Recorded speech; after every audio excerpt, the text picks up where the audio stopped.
Once in a while, there's a magical mind that creates a brilliant design. One of those that transcends the test of time. An object that serves more than just a purpose. If you're one of the lucky owners, you identify with it. You like it for more than its practical purpose. You establish a special kind of relationship with it, and you even feel you love it. When thousands or even millions of people feel the same way about an object, it becomes a design icon. But why? What is it about these objects that can make us feel and not just use? Let's talk about two of these objects. Two automotive design icons by the same brand and almost by the same designer, Porsche.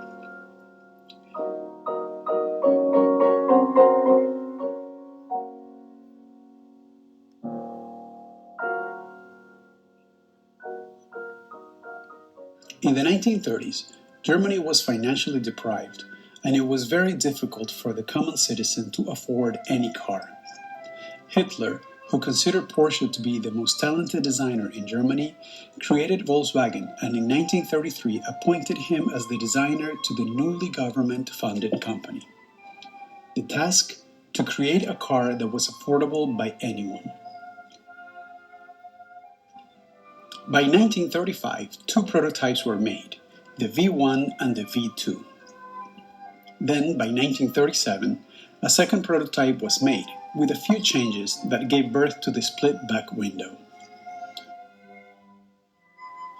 In 1938, the Stuttgart-based company Reuter built a wooden model of the final design, and three versions of it were made. Such models remained unchanged until 1962, with minor changes along its long production timeline. The car was fabricated until production stopped in Mexico in 2003.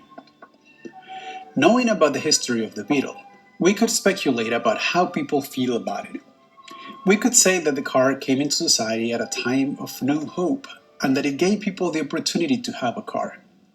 We can say that it became a design icon because its design essence has remained untouched through the years, or even because it became truly available to the masses at the end of the war and symbolized change and freedom.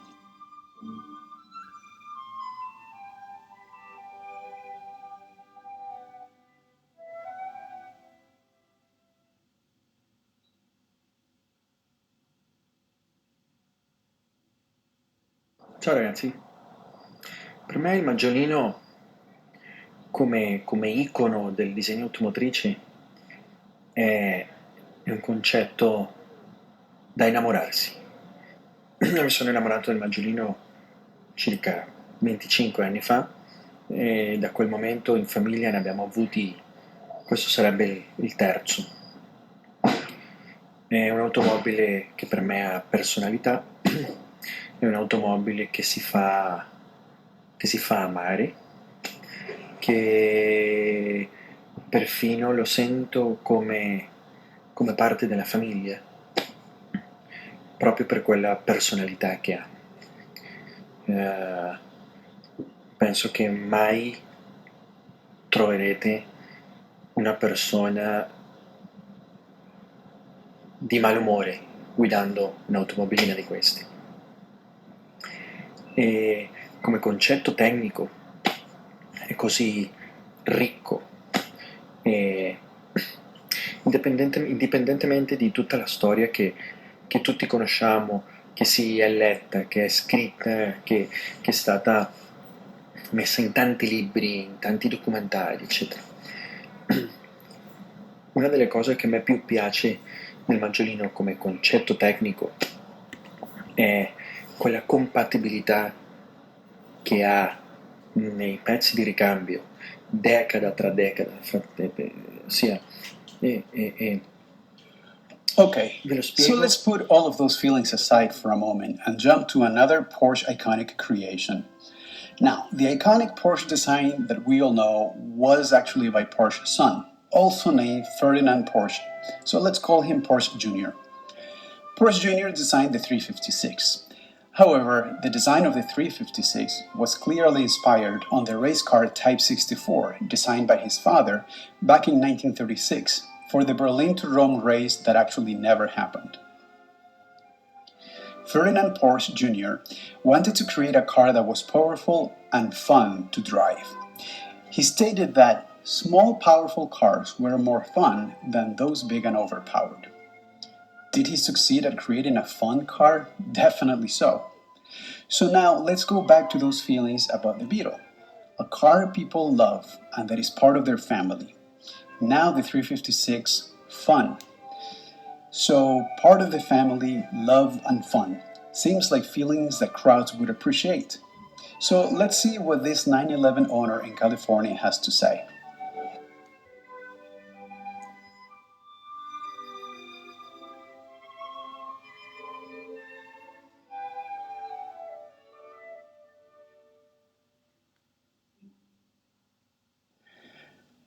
Okay, so he said the car grows on you quickly. And not to be stereotypical, but Americans do have a hard time with love. So just to let you know, grows on you quickly means that this guy loves his car.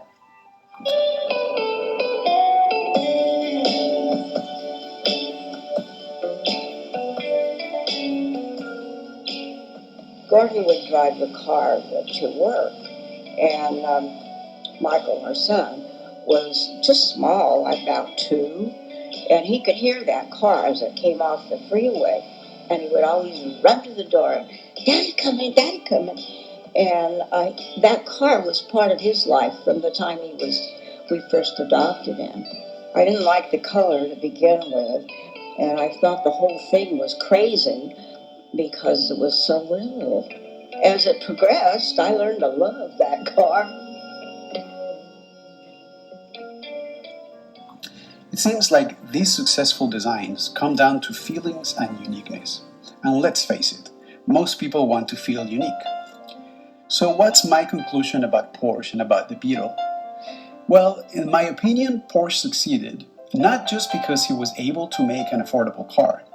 He created a car that made people feel unique, feel that they belong to something special, feel part of a change. Both Porsche dad and son created cars with personality, so people are able to have a relationship with them. Just like the guy in the video said, he fell in love with the car, and the car is part of his family. So Porsche succeeded on making a car for the people, not just in the sense that people can afford it, because certainly not everyone out there is driving a Porsche either. But he succeeded on making a car for the people because as people we are emotional beings, and both Porsche father and son succeeded at designing cars that trigger that human emotion.